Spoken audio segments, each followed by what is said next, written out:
40 Love in Positano. Written by Robertson Tait. Read by Robertson Tait.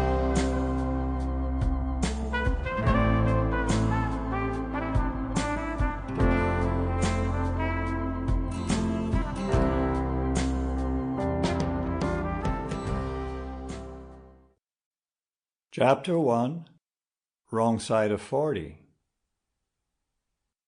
"That's a nice dress," a warm voice opined, and she looked up, not affronted but curious. He was tall, slightly graying at the temples, but with a full head of well-groomed hair, and his smiling eyes were warmly awaiting her response.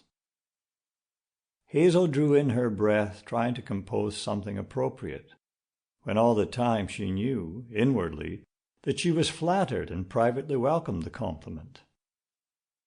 It had been some time since words had caressed her ego so, and she felt the slight rush of pleasure from the flattery.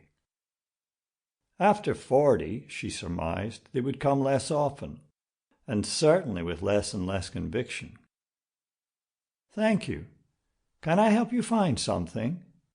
She felt this was rather professional and very much the thing after one has been complimented in such an obvious way. He looked at her again and realized that perhaps he had overstepped the bounds of decorum, and that would be the last thing he would wish to be forgotten for.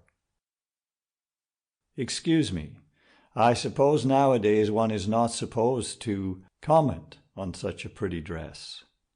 But I am from an era where admiration could be taken at face value for what it is. Simply that. And so I apologize if I have offended you with my honest observation. But it is a nice dress, and you do it undoubted justice." He stood very tall and erect and didn't flinch from the rebuke she may decide to cast his way, if in fact she had found his remark overly familiar. But instead she just surveyed a lean, handsome, quietly tanned man in maybe his late 40s, dressed in what she could only describe as the sharpest suit she had seen in a long, long while. His clothes looked like he had been very accustomed to the best of tailoring, and the rich blue silk tie against the cream of the Sea Island cotton shirt made his blue eyes pop, and Hazel weaken in her delivery. "We have some new Hockneys in the contemporary section over there, if you are interested." She knew she sounded weak, but her professional persona was being assailed by the simple presence of this man. After all, when a girl turns 40, the field narrows considerably, and specimens such as the one before her were rather thin on the ground. Hazel pulled herself together, while still under the gaze of admiration that was turning her head upside down and toying with her professionalism. "Good God, I'm acting like a 16-year-old on a first date. How embarrassing." She wondered if it was obvious, and how all the years of life experience had deserted her in the face of an unbeatable foe. Naked charm. She looked up again, and he was still there with those smiling eyes warmly inviting her to continue their exchange. "No, I think I'll just look around and see if anything catches my eye." She watched the smile crease his attractively weathered face as he ended his sentence, and she also caught the double entendre as his eyes lifted towards her, aware that she would know he was flirting just a little with her.